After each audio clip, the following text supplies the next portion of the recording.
Hello and welcome or welcome back. My name is Monique and I am on a financial health journey to create an inheritance for the generations to come, and I want to do that through consistency and discipline. Today we're here to work through my August 25th paycheck, and a couple of things have changed just with some things that have changed in my life over the last couple of weeks. So this is definitely going to look very different than the August month overview, budget overview that I did, because I've made quite a few changes. So I want to see now whether or not I'm still tracking to some of the same amounts as far as what I think I'm going to save and be able to put into my sinking fund. So we'll see. So I did zoom in a little bit more. You can see where I got paid on the 11th. That's where the bulk of my expenses or bills, bills are for this month. And so it was a tough 2 weeks, let me just tell you that. But with that said, I'm overcoming. Most of these have cleared. I've only got 2 bills that are still here. I think one that is Best Buy and then one for Netflix, and we'll talk about what that's going to look like going forward as well for the Best Buy. But I get paid on the 25th. And then as you can see here, I've got trash to take care of, Google Drive, my tithes, gas, and it says trainer, although I doubt we're going to do that one. I think I'm going to actually remove that one out. But you'll notice here it's outlined in blue, and so anything in blue is what should be covered with this check on the 25th. So as you can see, it is going to cover anything towards the end of August, but then also September. So go to September, and you'll notice here, move this in a little bit more, but you'll notice here I've got electric, my ring service, my home warranty, mortgage that needs to be covered, as well as lawn treatment and getting my lawn cut. Now you'll notice that you have here in a different color a bill due around home insurance. So I have $500 that I want to pay on September the 4th in reference to my property insurance. It is not included with my mortgage any longer. But the reason why it is in brown, a different color than everything else, is because I actually created a sinking fund for that. So this is my reminder that I need to take $500 out of that home insurance sinking fund, move that over into my bill account, and then pay this expense. So that is not coming out of my paycheck. That was saved ahead of time through my sinking fund. So you will not see home insurance on the paycheck budget that we're about to review. Alrighty. So here we go. So this is what I have for my second paycheck in August. Get it on August the 25th. It'll cover August 25th through September the 8th. Here are a few things that I needed to remember for myself. For savings, I have my paycheck savings that I want to do, which is $25. I save the amount of money that correlates with the date that I get paid. I get paid on the 25th, so I need to save $25. And then initially I had $81 that was going to the 52 envelope, the 52-week envelope savings challenge that I have. I was trying to save for the numbers 40 and 41, but and this video will come out next week. I've actually gotten rid of that savings challenge. I unstuffed all of that money, put it into the bank, and am working through some things that I did from a debt perspective that I needed to take care of. And like I said, I recorded a video on that whole thing, but that will show, or I will have that video up on next week around that. At any rate, I won't have to save this anymore. So I'm going to remove that, and that's what I was doing there. Oh, and you might see toilet. Yeah, my toilet went bad. I had to buy a new one. So some of this money from the 52-week envelope went towards that as well. And I need to move that money over to the bill account. Also, my daughter has at least 2 fees that will need to be covered out of this check. $75 theater fee and a $100 choir fee. I believe that I have enough saved up in her sinking fund to cover those costs. But if not, I'm doing some things a little differently down here to try and help account for that. So So right now, when we look at, we'll go over here to income. So for income, between my paycheck, rent that my daughter pays me, and that I help to cover her student loans out of, my gyms business, and my rollover, I am looking at, let's see, a total expected of $3,050. Now, what is included in that is my pet insurance and my car insurance. That's automatically debited from my paycheck before I even get it. So it's a payroll deduction. I just changed vehicles. I traded in my Kia Soul and I got a Mazda CX-30, and my insurance actually went down a little bit with that move. I don't know what that's going to mean for my car insurance right now, or if I will see that change over more so in February when I renew. I'm just not sure. But this figure already includes those. That's why you never see those in my bills. And it also automatically removes tithes from this. It's already taken out of this number there, because what I give in my tithes is just between me and Jesus. So I already documented down what I expect to see as far as bills are concerned. So tithes aside, OneDrive is $2. My trash is due. That's due every 3 months. And so I'm going to pay that out of this check, and then I should be good until what, November. Mortgage $815, that accounts for the actual mortgage payment, which is $808, and also the additional funds for the transaction fee, because I have to use I am using my debit card. I shouldn't say have to. I'm using my debit card. So I went ahead and just bumped this up to $815 instead of leaving it at $808, knowing that that's how I was going to pay for it.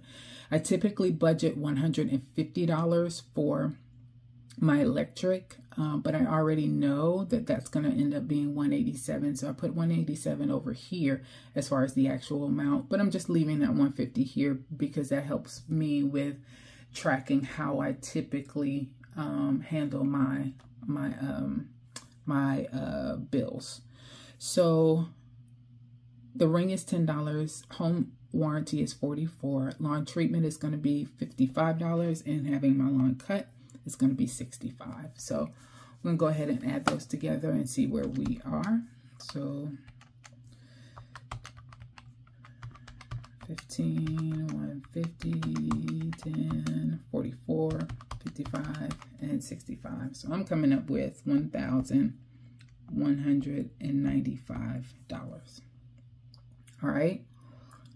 Next, savings. So this is going to be a little different. I save, I'm only going to do $25. So I'm going to put money into my Chase account for savings just this time, instead of doing both Chase and my Newton Federal account.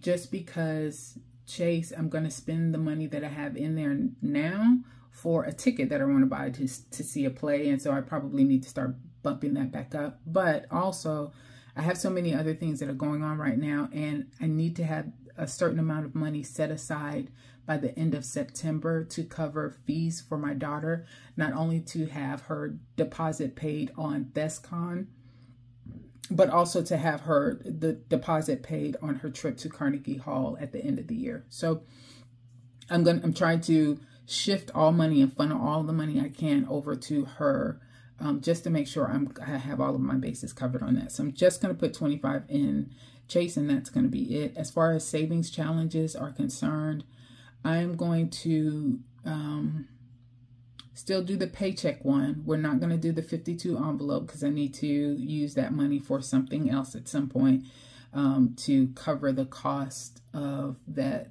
getting the toilet in and delivered and installed. So I guess I'm funneling money towards two different things at this point. And I am going to say here, we know 25 is going to go. I'm just going to say, let's just try for $50. We're just going to put $50 for a savings challenge. I'm going to have the 25 that goes towards the Paycheck savings, and then I may roll for the Glamopoly, and that'll give me about $25 to play with for that. So this total is $75. There's no money that we're going to add for extra debt. My Discover is now paid off for what I had left as the balance. So as of August the 21st, I had $554 that I still needed to pay to finish off the 0% balance transfer amounts that I moved over at the end of October. I went ahead and took care of that with that 52-week challenge that we talked about. So my Discover bill is free and clear right now, and I'm looking at moving over the Best Buy probably over into that card, because I have a new offer for 0% balance transfer.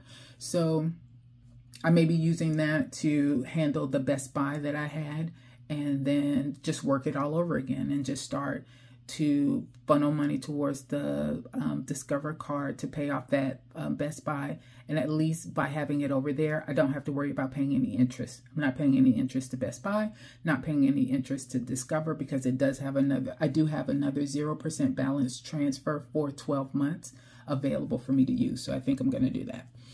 All right, so here's the bigger issue. Well, let me go here. So to Sally Mae, it's due on the 15th. That's $250. That's accounted for in the rent that my daughter gives me.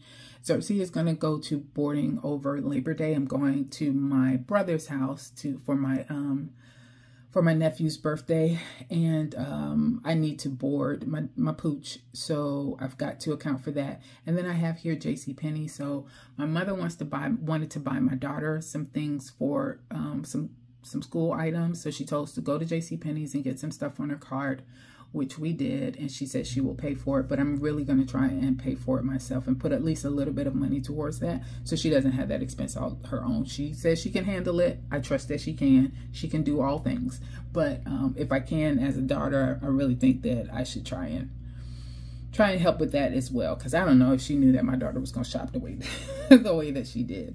All right, so sinking funds is next. So this, I don't have an amount for the JCPenney yet. So for right now, I'm going to say 0, because I'm not really budgeting anything, but I do know I want to do something for that. So I want to keep that there so that it stays in my mind. So 250 plus 500, I'm sorry, 250 plus 150 is the 400 that I figured. All right, so we got that. And then now sinking fund. So I put a total of $400 towards sinking fund, period.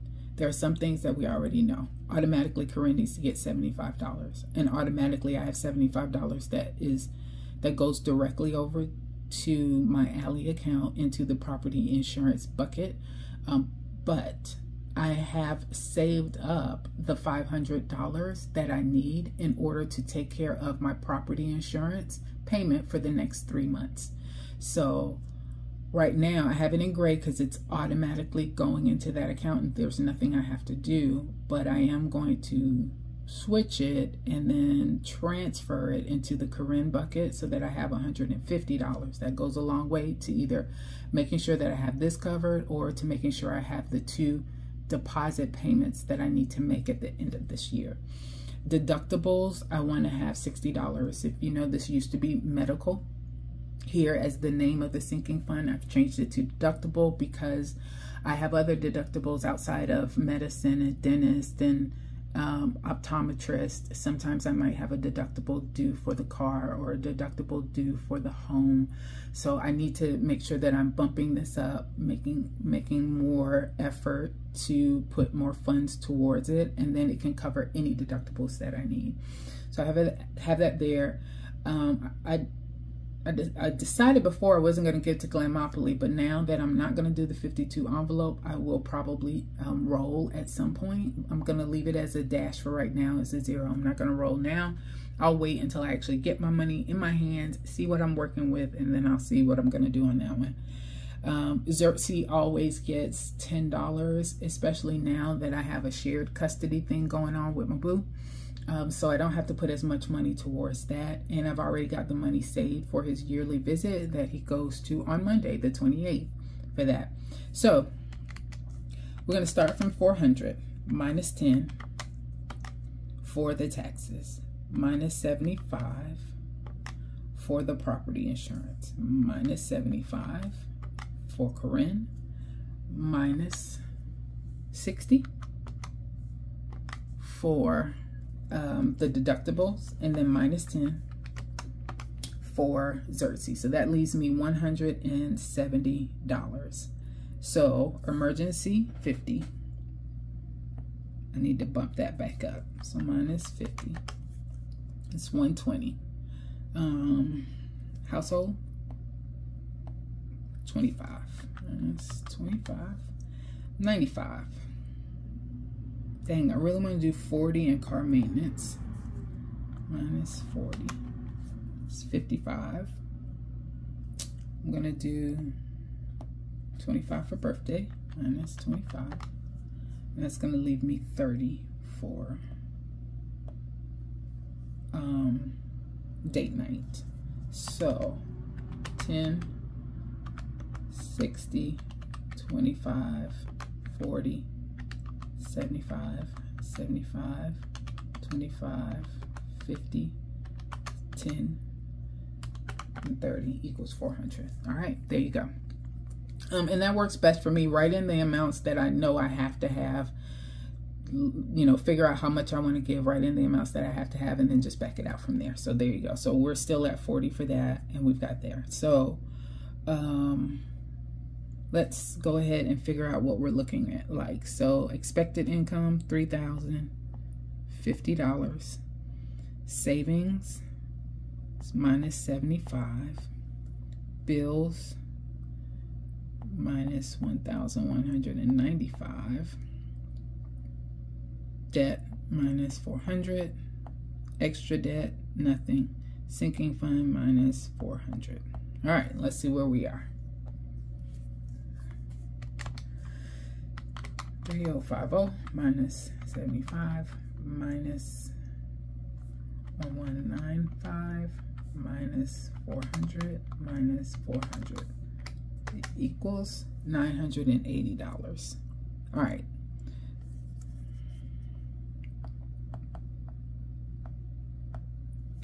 Now, why that is significant and important is because, and I'll write it here, I don't have any variable expenses already documented. So variable expenses week 1 and week 2. Remember, I get paid bi-weekly, and so every week I need to have a certain amount of money allotted for gas, groceries, entertainment, personal, home or household, miscellaneous, dining out, etc. When I figure out, like, I add up all of the goal amounts that I have for each of the 7 categories that I have, my budget amount is now $335. It has increased. At one time it was $300, now it's $335 because I do have a new vehicle and I need to account for gas, maybe paying more money for gas. Also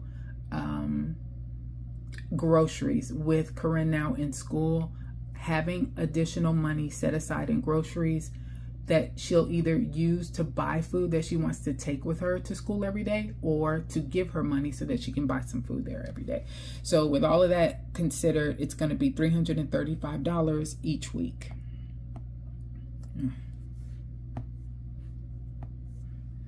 $335 week 1 and $335 week 2. So 335 times 2 is $670. So 980 minus 670 equals $310. And my hope is that between, I'm going to say here that I'm going to, and this is just extra, meaning that I don't know if it's going to end out like that, but maybe I can put $100 towards JCPenney, and that could be another $210 that can go towards Corinne's sink fund. And let me tell you the reason why. So of course I want to help my mom with the JCPenney piece. Is it necessary or mandatory? No, it's not. But do I want to do it? Yep, absolutely. But the $210 will help tremendously. And you guys are probably going to get tired of seeing this, but at the end of the day, the reason why it's always showing in my videos is because I keep this on my desk so I don't forget. So for her to go to Carnegie Hall in June with her high school choir, I need to have a $300 deposit available by September the 29th, and that is separate from the $100 choir fee. So Little Mr. Choir Director is asking for $400 by the end of this month, between the choir fees and the Carnegie Hall trip. Theater, she has $75 for the theater fees, and that is separate from ThesCon. And I actually don't know if I have a paper on the ThesCon one. I thought I did. Yep, here you go. So these are the fees that are due, and by Friday, September the 22nd, she's got to have $150. Again, that is separate from the theater fees here. So that is $100 for choir, $300 for Carnegie Hall, $75 for theater, $150 for ThesCon. So at the end of September, I need to pay Corinne's high school $625 for the different extracurricular activities that she's in. So that's where my extra is going. Anything that I have, I'm going to try and put towards her sinking fund to try and account for that. All right, this video is way longer than I really intended, but there you go. Thanks everybody for your time. You guys have a good one.